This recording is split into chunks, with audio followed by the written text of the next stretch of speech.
alto, pero avanzó a más del 10% en el 2011 y llegó a 13%, entre los jóvenes 25%.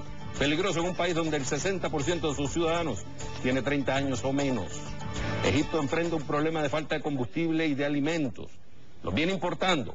Más de 60.000 millones de dólares en importaciones marcó el 2012, pagándolas con reservas internacionales, que desde su punto más alto, en el 2011, cuando alcanzaron los 36.000 millones de dólares, llegan a menos de la mitad, ahora son 16.000 millones. A esto súmale otro problema, los precios de los productos que importa están haciendo trepar la inflación que se espera supere el 10% en unos meses. Los precios del trigo y del aceite golpearon al mundo entero en el 2010 y Egipto también, pero el gobierno ha mantenido fuertes subsidios para apoyar a la población, pero con una economía que crece poco, el déficit se viene abultando y llegará al 11% del Producto Interno Bruto, según declaraciones del mismo gobierno. Factor político, factor económico. Antes de presentar a nuestro invitado, queremos, por supuesto, su veredicto sobre este tema en nuestra pregunta de Facebook. La planteamos así. ¿Afectará la inestabilidad que vive Egipto al canal de Suez, importante, y al suministro de petróleo desde la región? Aquí hay una consecuencia, un riesgo económico. Los invitamos a participar. Si prefieren, como siempre, ya pueden enviar sus mensajes con comentarios a nuestras cuentas en Twitter, @Gfrías y @XavierServia CNN.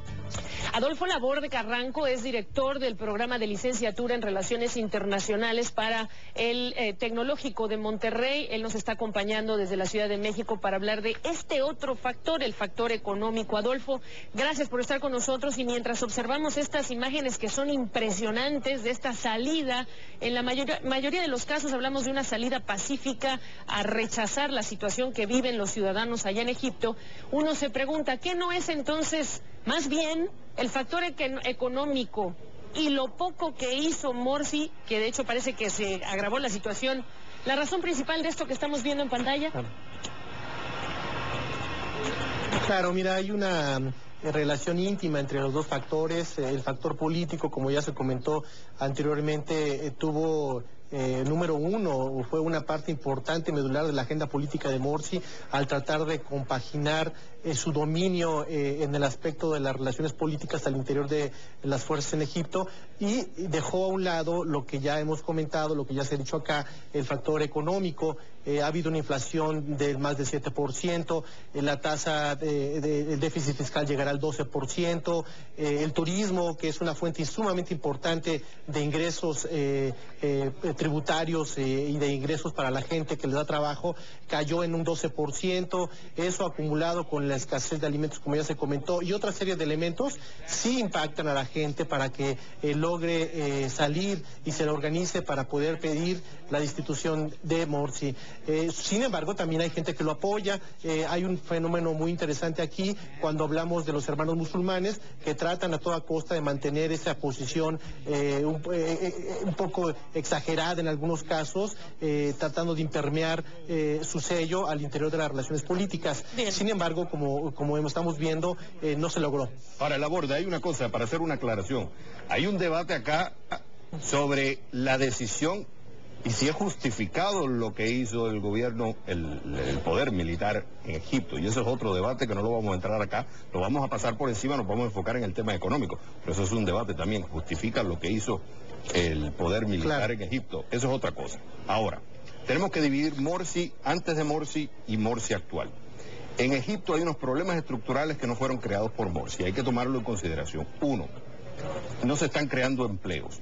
La población crece más rápido que la creación de empleo. Para que tú tengas una idea, casi el 50% de la población es femenina, es mujer.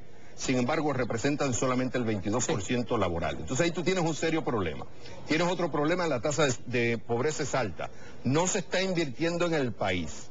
O sea, la inversión privada es baja o casi nula, ha estado afectada aún más por la crisis política. Hay una dependencia muy alta del gobierno. Y la educación, hay otro problema, no se están preparando a la gente para la nueva economía, hablemos de manufactura, hablemos de tecnología. Estos problemas no fueron creados por Morsi. Lo que podríamos argumentar que el error de Morsi fue el no haber atacado esos problemas económicos de fondo, se enfocó más en un tema político de hacer una reforma constitucional de enfocarse más en estos cambios políticos, cuando no debió enfocarse en eso, sino en los temas económicos, pero también hay una desesperación por parte de la población que está desesperada por los temas económicos que no se pueden resolver en un año.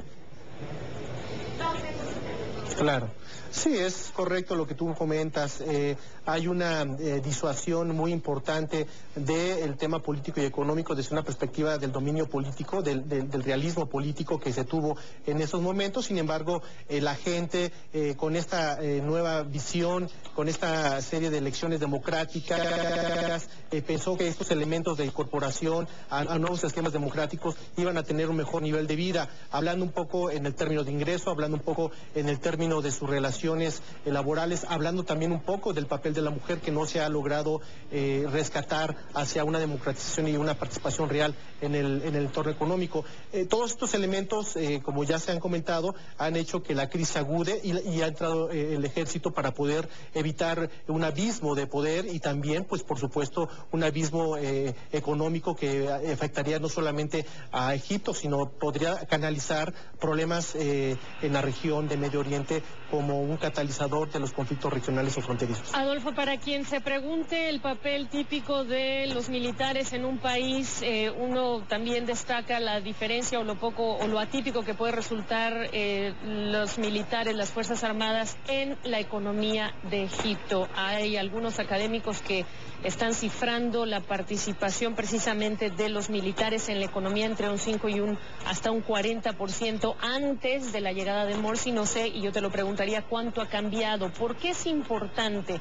Porque cuando llega Morsi y hay toda una fuerza política detrás de él, de estos hermanos musulmanes que estaban buscando ese espacio político, uno se pregunta cuánto se mantuvieron estas cuotas, digamos, para hacer o dejar a la gente satisfecha y rodearse Morsi de simpatizantes, también incluso en las fuerzas militares. Y te lo pregunto porque este es también otro tema importante, la economía y los militares y su participación en la economía y el sector privado que prácticamente está compitiendo con ellos.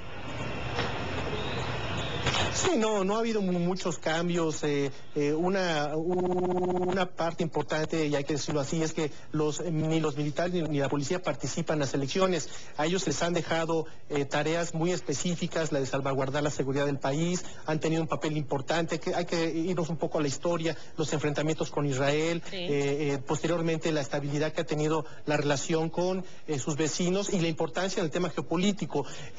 Yo creo que en este sistema de intercambios que ha habido al interior de los diferentes grupos en Egipto, les ha permitido a los militares tener cierto tipo de preventas y hemos visto que en una economía globalizada no se han podido adaptar y lo vemos directamente con el impacto económico que estamos viendo. Laborde, en el caso del efecto que pueda tener estos eventos en Egipto, la preocupación son dos, en el caso del petróleo y en el caso del canal de Suez y los gasoductos Sumet. En el caso del petróleo hay una cosa, Egipto no es un exportador de petróleo importante, no es un jugador, solamente produce 725.000 barriles de petróleo diario y es para consumo interno. En el caso del canal de Suez es una preocupación porque ahí pasan 4 millones de barriles de petróleo diario, mayoría van para Europa, pero desde hace 38 años no se ha cerrado el canal, no pasó cuando hubo la revolución en el 2011, la caída de Mubarak, así que no se espera que pase. Bueno, no se puede predecir el futuro, pero si usamos el pasado como precedente, no ha pasado. Pero para ti, ¿cuál es la preocupación principal de lo que está sucediendo en Egipto que pueda tener efecto en la región y a nivel mundial? Bueno, es de esperarse que no haya un cambio radical en esta política de cruces en el canal de Suez, ya que por eso entraron los militares, para evitar precisamente que esto afecte. Es una muy buena fuente de ingresos. Además de esto, creo que el efecto es secundario y terciario. ¿Por qué lo digo? Porque cuando existen inestabilidades políticas en las regiones o en algún país, lógicamente las primas de seguro, lógicamente la transportación sube muchísimo y eso encarece los procesos de productivos y, por supuesto, el precio de los hidrocarburos. En este caso, si vemos que los hidrocarburos irán a la alza, será por un efecto secundario que viene directamente por el precio de la logística, por el precio de los seguros y, por supuesto, por los tiempos de entrega. No se incluyó por falta de tiempo, pero hay que hacerlo, Adolfo. Todo el tema de la energía. Estás hablando de un país que tiene incluso apagones en los aeropuertos, en las industrias, el efecto para el empleo, claro. Un país que recibe muchísima ayuda internacional y la gestión de esos recursos. Así que la invitación a que retomemos parte de este cuadro económico de Egipto en plena crisis. Adolfo Laborde Carranco es director del programa de licenciatura en Relaciones Internacionales del TEC de Monterrey. Gracias, profesor. Muy buenas noches, gracias a ustedes.